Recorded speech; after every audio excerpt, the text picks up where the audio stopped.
¿Cómo están, jóvenes y señoritas? Se llaman hidrocarburos porque este tipo de sustancias está compuestas por lo que son compuestos orgánicos. Hasta la anterior clase nosotros habíamos desarrollado la química inorgánica, ¿sí? El estudio de todas las funciones que hemos realizado corresponden a la química inorgánica. Y a partir de ahora vamos a utilizar la química orgánica, en la que solo vamos a manejar algunos elementos como es el carbono y el hidrógeno. Vamos a continuar hablando sobre el gas natural y el petróleo. Ustedes saben que para la producción del gas natural se requiere un proceso simple y parecido a la obtención del petróleo. Por lo tanto, primero debemos extraer el gas a través de las perforaciones de los pozos terrestres o en los océanos. Ya después lo que se hace es el transporte de este producto a través de los gasoductos, sea por la tierra o buques si es transportado por el mar. Y debe llegar hasta la planta depuradora y para la transformación, de manera que pueda ser conducido después hacia las redes de gas o zonas de almacenamiento. El petróleo es un compuesto químico complejo, va a tener partes lo que son sólidas, líquidas y gaseosas, así también va a formar parte de los compuestos denominados hidrocarburos, los cuales van a estar formados solo por hidrógeno y carbono, pero en porciones más pequeñas también van a tener lo que es el azufre, el nitrógeno, el oxígeno, los metales. Se dice que el petróleo es un líquido y que se encuentra mezclado con gases y con el agua.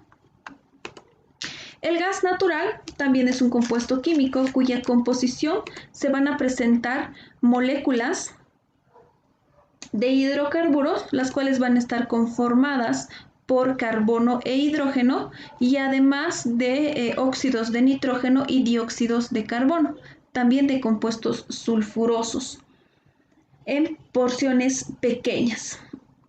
Estos componentes se presentan en estado gaseoso. En Bolivia tenemos una red de transporte de gas, gasoductos, líquidos, oleoductos que se dividen en 4 sistemas: norte, sur, central y occidental.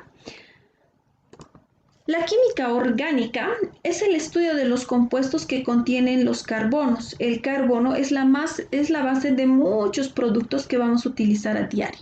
Por ejemplo, las fibras naturales como la madera, el algodón, las fibras sintéticas, las mismas vitaminas e incluso las hormonas tienen este tipo de compuestos orgánicos. Los compuestos orgánicos se van a dividir en 2 categorías, unas que se llaman hidrocarburos y las otras que serían sus derivados. Dentro de los hidrocarburos vamos a poder estudiar compuestos alifáticos y compuestos aromáticos. Dentro de los alifáticos encontramos los alcanos, los alquenos y los alquinos. Hagamos de cuenta que estamos utilizando o estamos estudiando la función óxidos, ¿no? Más o menos a eso se refiere con este grupo de compuestos. Los alcanos son un grupo de compuestos que están formados solo por el carbono y el hidrógeno y que tienen ciertas características diferentes a los otros grupos de compuestos. Para poder continuar con el desarrollo de este tema, ustedes necesitan aprender de memoria los prefijos que vamos a utilizar. Es importante tomar en cuenta el número de carbonos que se va a tener en el compuesto, ya que de acuerdo a este número se van a utilizar los prefijos. Si tengo un compuesto que tiene un solo carbón, el prefijo que voy a utilizar para nombrarlo va a ser met. Si tengo uno de 2 carbones va a ser et y así sucesivamente. Bien, el primer grupo que vamos a estudiar son los alcanos. Estos, las características que tiene es que son hidrocarburos saturados. Van a contener enlaces sencillos, como ustedes pueden ver, son enlaces simples y van a constituir la clase más simple y menos reactiva de los compuestos orgánicos, porque solo van a contener carbono e hidrógeno, es decir, solo vamos a utilizar para formar, se pueden formar varios alcanos en base de solo carbono e hidrógeno, y eso lo vamos a ver a continuación. La terminación que se utiliza para nombrar a este tipo de compuestos, aparte de utilizar los prefijos, es la terminación -ano, por alcanos. ¿Cuáles son los usos y aplicaciones de los alcanos? Los más comunes son el gas butano, el metano, la gasolina, la parafina y el aceite. Algunos alcanos en forma de gases son usados en calefacciones, en cocinas y en líquidos que forman parte de los aceites y los lubricantes.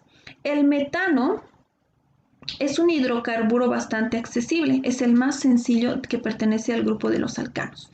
Vamos a pasar ahora a introducirnos a la fórmula general de los alcanos.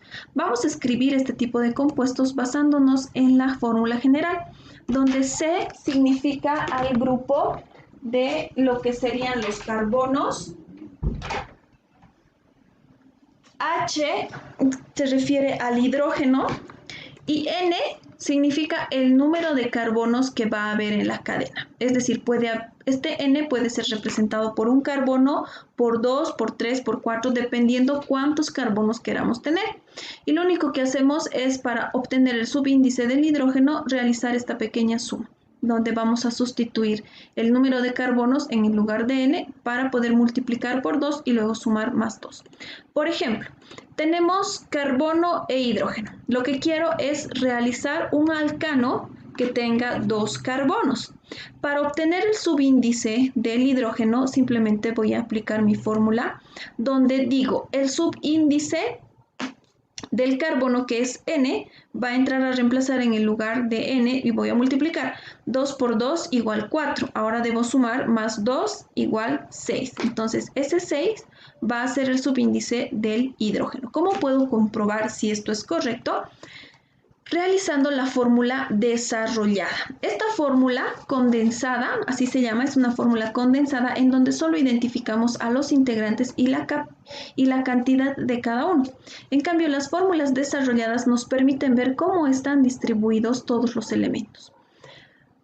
Sabemos que los enlaces entre los elementos que componen los alcanos son enlaces simples. Por lo tanto, algo que deben recordar es que cada carbono tiene que tener 4 enlaces, debe cumplir 4 enlaces. ¿Por qué? Porque el carbono tiene 4 electrones, entonces tiene que ayudar a emparejar los 4 electrones, ¿sí? ¿Cómo vamos a contar? Fíjense. Primero vamos a anotar los carbonos. Tenemos 2 carbonos, hemos anotado 2 carbonos. Ambos carbonos están unidos por un simple enlace. Ahora, para completar al primer carbono, voy a tener en cuenta que ya tiene un enlace. Para completar a 4 solo me va a faltar 3. Y estos 3 enlaces los voy a hacer con la ayuda de los hidrógenos. Por lo tanto, este carbono va a tener 3 hidrógenos. El segundo carbono ya tiene un enlace que lo está enlazando al primer carbono. Para alcanzar 4 enlaces voy a completar con 4 hidrógenos. Si contamos el número de hidrógenos nos tiene que dar como resultado 6. 2, 4, 6. Por lo tanto, la fórmula es correcta. Ahora, ¿cómo lo voy a nombrar?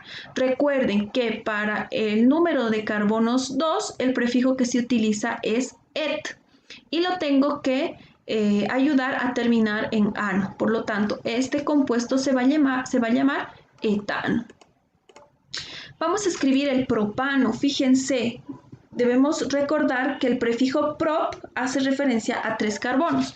Entonces, lo primero que vamos a hacer es escribir el número de carbonos. Como subíndice tengo 3, porque estoy representando 3 carbonos, y voy a aplicar la fórmula general para encontrar el número de hidrógenos. Voy a multiplicar 3 por 2 es igual a 6 más 2, 8. Este 8 va a ser el subíndice del hidrógeno. Y esto lo vamos a comprobar en la fórmula desarrollada.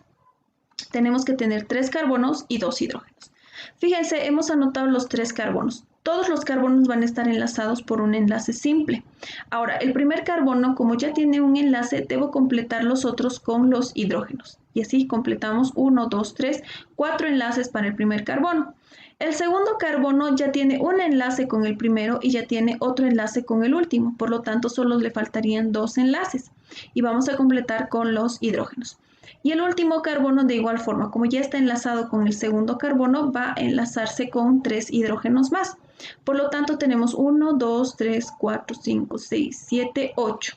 8 hidrógenos. No se olviden que esta es la fórmula condensada y esta es la fórmula desarrollada, donde puedo ver cómo están organizados cada uno de los elementos del compuesto.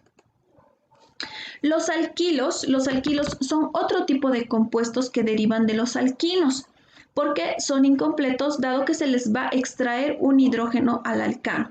Y la terminación ya no va a ser en ano, sino va a ser en il o hilo. Y la fórmula general que van a utilizar es 2N más 1, donde N va a simbolizar el número de carbonos que vayamos a utilizar. Por ejemplo, acá tenemos un alquilo, llamados también radicales, porque gracias a este enlace se pueden unir a otro compuesto o a otro alcano. Entonces lo único que hacemos es tomar en cuenta el número de carbonos que queramos formar. Podemos formar un compuesto de 4, de 10, de 20 carbonos, eso no importa, ¿sí? Lo importante es realizar o aplicar la fórmula general para obtener el subíndice del hidrógeno. Y decimos 2 por N más 1. N es representado por el 2 y decimos 2 por 2, 4 más 1, 5. Entonces este 5 tiene que ir como subíndice al hidrógeno. Continuamos y vamos a verificar que este es el radical alquilo, donde tenemos 2 carbonos y 5 hidrógenos. Este enlace queda suelto porque gracias a este se va a enlazar a otro compuesto. ¿Cómo se va a llamar? Se lo puede llamar etil o etilo. Recuerden que para el número de carbonos 2, el prefijo que voy a utilizar va a ser et. Y la terminación para los alquilos puede ser il o il. Los alcanos ramificados se llaman así porque tienen forma de, o tienen ramas que van a partir o van a salir a partir de una cadena principal. Las partes son la cadena principal, que tiene que ser la más larga según el número de carbonos, las ramificaciones primarias, que son los compuestos que están unidos a la cadena principal, que en este caso tendría que ser este y este. Y tenemos las ramificaciones secundarias, que son las que están unidas a una ramificación primaria, ¿ya? Pasos para seguir. Lo primero que tenemos que hacer para nombrar unos alcanos ramificados es identificar la cadena de carbonos más larga. No siempre va a ser recta, puede ser en zigzag, puede ser vertical. La idea es identificar la cadena más larga. Segundo paso, debemos enumerar los carbonos de la cadena a partir del extremo más próximo a la ramificación. Tercero, identificar la cadena primaria e enumerarla. Y por último, identificar la cadena secundaria. Tenemos acá un alcano. Este es un alcano ramificado, ¿sí? Vamos a identificar el número de carbonos más largos que puedan formar la cadena. Si cuento en forma horizontal voy a tener 1, 2, 3, 4, 5. Pero si cuento en forma zigzag voy a ver 1, 2, 3, 4, 5, 6. Por lo tanto, esta sería mi cadena principal porque es la cadena más larga de carbonos en el compuesto. Y estos compuestos que están solos, aislados, llegarían a ser las cadenas primarias. Es decir, se llegarían a ser los radicales. Segundo paso es enumerar los carbonos de acuerdo o según más cerca a la primera, al primer radical más cercano. Tendríamos que haber empezado por este lado, pero solo para indicarles. 1, 2, 3, 4, 5 y 6. ¿Para qué enumeramos? Para poder nombrar en qué carbono se encuentran los radicales. Primero tengo un metil en el carbono 3 y tengo otro metil en el carbono 5. Entonces anoto 3,5. Como tengo dos metiles, voy a utilizar el prefijo que representa 2, di, metil y el nombre de la cadena terminado en ano, hexano. Tenemos acá otro ejemplo en el que la cadena principal está compuesta por 7 carbonos. Hemos identificado y